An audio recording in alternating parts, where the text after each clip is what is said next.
It's day 3 on the floor of PDAC 2025. It's been an explosive event for interest in the resource sector.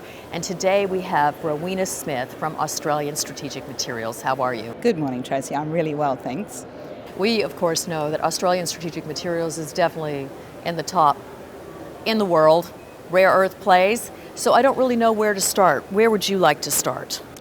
Well, I've just had a very exciting 10 days in DC and then New York and then here at PDAC. And one thing that I'm really excited about is just the amount of interest that we have and momentum here in the States for participating both in our Dubbo project but also in the growth of our metals facilities.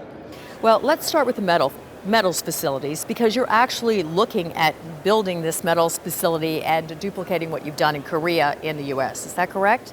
Yes, absolutely. So the Korean metals plant now is well established in terms of its operating capability. We have, over the last 6 months, completed the product validation on the magnet alloy products with numerous magnet producers in Korea, but also here in the States and in Europe. And so we're now at the table talking about entering into their order books for the next sort of 12 to 18 months, which is an exciting milestone for us. But then in addition to that, as we've been talking here in the States about funding support for the Dubbo project, we have repeatedly had people asking, could you please replicate the Korean metals capability here in the States? And so just last week, we were meeting with the DoD here about potential funding support for that facility here in the States. And we've been working over the last 6 months selecting sites for that, and we'll continue to take our shortlist down to our preferred site with the aim of having finalised that by the end of this calendar year. But again, just terrific interest from private investors here in the States as well about contributing to that metals facility here. And of course, the war for capital resources in the critical minerals has been a theme we talk about all the time.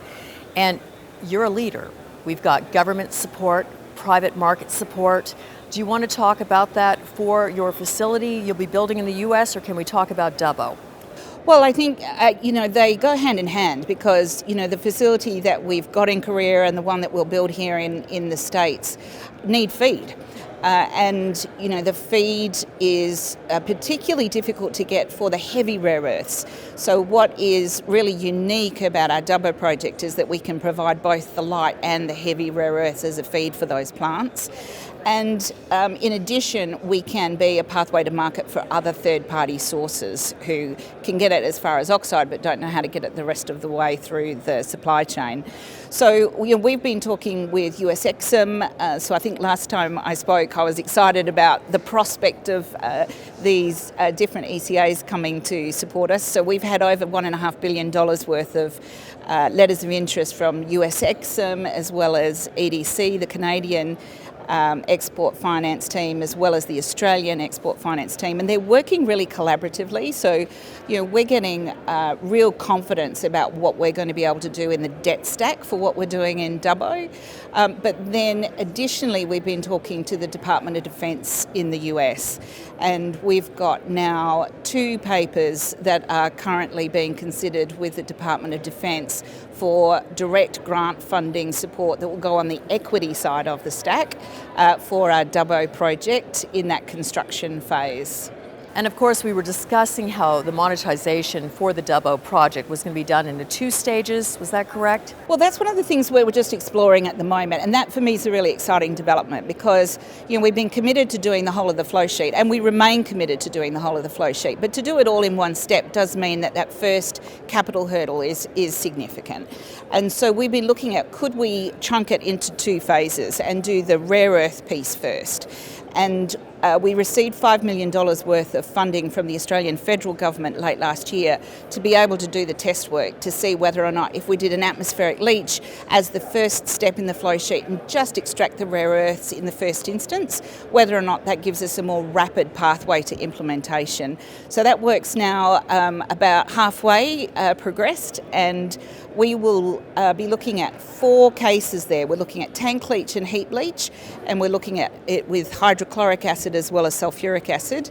And we'll have the first pass of both the test results of that, but also the preliminary CapEx and OpEx estimates for those 4 cases about midway through this year. And then that, if we can show that they are viable, then that's going to be a really exciting opportunity for us to simplify the execution plan for Dubbo. And of course, for those of you out there that may not be familiar with Dubbo, we've been talking about feedstock. A lot of companies, I think the media in particular, simplify what is involved in securing this feedstock. Can you talk a little bit about the highlights of Dubbo, specifically the heavy rare earth elements? Well, the heavy rare earths are extremely difficult to source outside of China at the moment. And so one of the things that is exciting about the Dubbo project is that we've got effectively a 70-year resource there. We've got 70 million tonne. We'll run that plant for multi-generations, and it is a plant where we've got all the design work complete, we've got all the approvals in place, we've got the engineering advanced, and we're working with Bechtel now to do the final engineering. So it really is construction ready, and we can have both light rare earth and heavy rare earth oxides available to market by 28, 29. But the really exciting thing for ASM is that in addition to us being able to take it all the way to oxide, we can actually take it through to metal and then alloy, so that we give that fully integrated solution to the end users prior to 2030, which is a very unique capability. Well, I can see why you're so happy. So with the geopolitical turn of events, Trump is on the news nonstop. Is Trump's presidency assisting ASM? Because he's talking about rare earths. I mean, everybody must be calling you right now. And you are a formidable leader for actually globalization, if you think about it, with partners in the US, Canada, and Australia. So there's undoubtedly been a wait and see in the latter part of last year. So things did slow down as people were waiting to see what happened. And now that the Trump administration is very rapidly establishing the new appointments, that's exciting. I think one of the real positives was seeing the US EXIM get their quorum for their board on Friday last week. I think that's the quickest any administration has established the US EXIM quorum, and I think a very strong signal of the priority that US EXIM is going to get in the new administration. So that's very positive for us. But then I think also, as you say, there is a very strong priority around critical minerals, and within that specifically the rare earths, and sourcing that for a domestic supply chain. So what we found, as I've been talking in DC and New York and here this week, the level of interest for us being able to have that direct supply chain from Australia directly into the US, the interest has never been stronger.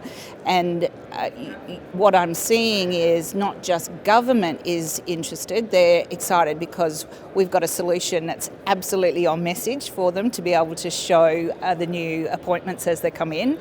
But we're seeing private investment here has got more confidence that there's going to be a regulatory environment that is going to ensure that this supply chain directly into a US manufacturing downstream market is going to be robust. So yeah, I think it's going to be very positive for us. Well, it sounds extraordinary. Of course, for those of you out there, I urge you to go to the Australian Strategic Materials website to learn more about rare earths and one of the leaders in the industry that could arguably solve the critical materials supply chain in North America. What should we be looking forward to in this next quarter? Well, I think first and foremost it'll be as we continue to progress these discussions with the DoD and US EXIM. So that might not make public the public domain inside the next 3 months, but certainly over the next 6 to 9 months, we would expect that those things will get to the point where we'll be able to talk about them publicly. So that'll be really exciting for us. I think in the shorter term, we'll be releasing the results of that assessment of the rare earth option for Dubbo. So that will be in the next 3 or 4 months. And that will be that exciting opportunity to see a more rapid implementation for Dubbo. And then I think thirdly, these conversations that we've got with the customers for Korea, starting to see those volumes coming up, that's going to be an exciting milestone for us. That's Rowena Smith from Australian Strategic Materials. Thank you so much for joining us today, and congratulations on every single level. Thanks very much, Tracy.